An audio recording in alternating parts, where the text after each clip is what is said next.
C'est un flot chaque jour plus important de migrants qui arrivent en Italie, plus de 10 000 depuis le début du mois. Et puis il y a tous ceux qui n'ont pas la chance d'arriver. Ainsi ce dimanche, ce sont près de 400 migrants qui ont disparu, selon toute vraisemblance, noyés dans le naufrage de leur embarcation. C'est du moins ce que disent les survivants. Ces migrants viennent d'Afrique subsaharienne et du Moyen-Orient, notamment de Syrie. Ils profitent du chaos en Libye pour tenter de traverser la Méditerranée. En plus, avec la fin de l'hiver, les conditions météo sont plus clémentes. Mais face à ces arrivées massives, le gouvernement italien est dépassé et la situation devient tendue dans certains ports du sud de l'Italie, comme ici à Corigliano Calabro. Il faut que le gouvernement nous aide, dit cette femme. C'est pas qu'on est raciste, c'est simplement qu'on n'a pas les moyens suffisants pour aider tous ces immigrants.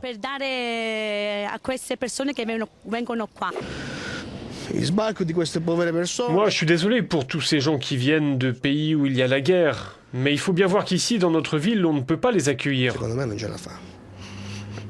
Vous savez, moi, ça fait 2 ans que je suis au chômage. Bientôt, j'aurai pas le choix. Vu la difficulté de la vie ici, il faudra que je parte.